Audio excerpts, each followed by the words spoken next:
as we celebrate Women's History Month. We're highlighting women who have broken barriers and inspired generations both on and off the field. Our next guest is truly a trailblazer in the world of track and field.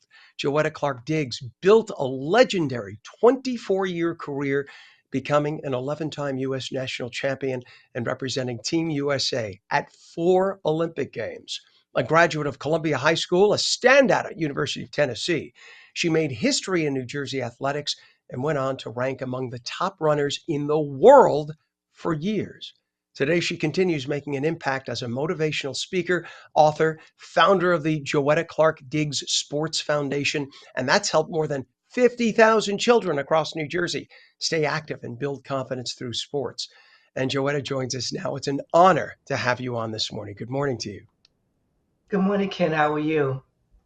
I'm great. When I saw your name, I got all excited because I fly through Newark Liberty like every other week, and I always see your banner displayed there, and I'm thinking, wow, we got her on. That's amazing. So that's an honor that you would humble us by coming on our show. Oh, thank you. I see that. Well, you are truly one of our stars, if not at the upper echelon for New Jersey. So we thank you for coming on. What inspired you, Joetta, to pursue track and field? Well, if you go back to when I first started running track and field, my father, the late great Dr. Joe Clark, wanted us to run because he wanted us to run distance to show that we could run distance. And being black doesn't mean that you have to come from Africa to run distance. That was the notion back in the 1960s and early 70s. So that's what started. But I stayed around because I was beating the boys, and that was always cool. So that's why I stayed in track and field. That's pretty cool. But not everybody who tries ends up succeeding. And of course, they made a movie about your dad.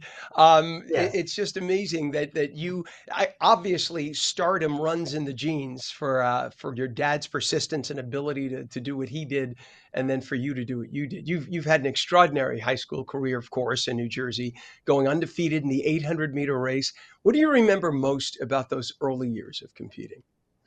Well, early years, I remember just having fun, hanging out with my friends, and just being the best that I could be, not only for Columbia High School, but for the state of New Jersey. And when I went abroad for the USA, and then I went on to college and did great things there. And then I ran open for over 25 years, became the best in America and in the world. But I also learned skill sets that helped me in business, and that was important for me. And now that I'm older, I'm running the master championships now. But everything all runs together. Track and field sports helps you with skill sets for life. And I've been able to be a woman in business for over 3 decades, and that's exciting. And now to be able to run and have fun with the master circuit, that's good too. That's amazing, and the fact that you keep moving. What an example for everybody, and you still look like you're in your 30s. God bless you. You look You're fantastic, my and new that's good best friend. exercise. You're Well, my you new best obviously friend. work very hard. Ah, well, I'm. You can tell I'm a little fanning out here, so forgive me. What did it mean for you to represent the United States to the entire world? What was that like? It's amazing to be on a platform to wear red, white, and blue and have the stars, and to not only represent the USA, but my family, New Jersey, and women. I think for me during that time period, it was something special because I did not know how I would run and how I would do, but I knew I would do my best. And to just be at opening ceremonies, closing ceremonies, my 2000 team, we went one, two, three as a family. My sister won. My sister-in-law was second. I was third. And I was coached by my brother. And that was special. My parents were alive to see that. So the Olympic platform is something special. Not many people can do. So my family and friends always live vicariously through my accomplishments. And I love sharing it with them. That's amazing. I mean, for somebody to have members, plural, of the family all involved in Olympics and competing at that level is probably unheard of, or at least there's a very, very tiny fraction of a percent of humans on the planet who can make that claim. And after retiring from competition, you shifted the focus to mentoring young people through the Joetta Clark Diggs Sports Foundation. So why was that so important for you to give back in that way? Well, I believe to whom much is given, much is required. And for me to start the foundation was something special. We provide track camp scholarships. We help with mentoring. And I've also morphed into doing programs across the country as a motivational speaker, universities, colleges, corporations. And we have a company called Joetta Fitness, which focuses on fitness for people that now have their AARP card, as well as the younger people. So fitness is a lifestyle, and sports has enabled me to do that. And having a lifestyle, I have a daughter, Talitha, who is also an acclaimed athlete. She's a graduate of the University of Florida, and she was the reason why I came back to run track and field at the Masters circuit. And I kind of recruited her coach and Godfather to help me get through that Masters circuit. That is amazing. I was just thinking, my mother is just shy of 88, God bless her. And she was always the workout queen in the family. She ended up needing a Yes, double knee replacement when she was 78. She had the double knee replacement. At 88, you know that she can't run anymore, but she still yes, goes walking about 2 miles at a time at 88. She just says this, what you got to do. She says, if you don't keep walking, you're going to stop. And when you stop, you're going to yes, stop for good. So that's her yes. mentality. And I see clearly that's yours and your family's mentality too. And it's a good one.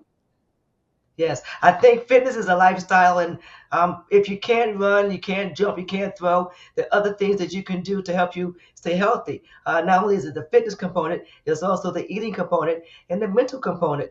So at Joe Time Fitness, we work very hard on trying to help you understand that it works together. And being an athlete, even though I'm not an Olympian, I always say, right now, I always say you can be the champion of your life. And yes, I was an Olympian in my former life, but right now I'm just want to be the best I can be at this new age. If I can set some American records, some world records, that's fine. But the most important thing is to have fun and to be around people who support you and encourage you. And I want to be an encouragement to people as well to do the best in business, in life, with your family, and also realize to remain humble. And I think being in New Jersey, it has humbled me for so many years that I understand what that means. Do you still watch the Olympics when they come on? And if you do, what goes through your mind? Do you still have those flashbacks to your days?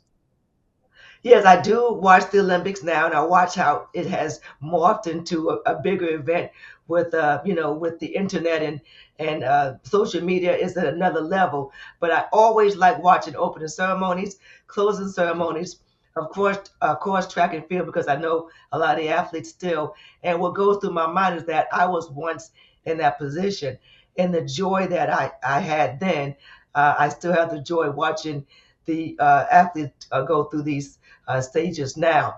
And I want to go visit and be part of the Olympic circuit if it's as a spectator watching my daughter or if it's getting involved in the work. It's all amazing. And to have the Olympics here in this country in 2028 will be something special. Amazing, amazing. And what message would you like to share with young girls who dream of becoming athletes or leaders in their communities? I would like to say that it's important for us to stay focused. If you have a dream, you have to write it down on your vision board. You have to believe it and surround yourself with people that can help you. Just because something doesn't happen right now, it doesn't mean that it won't happen.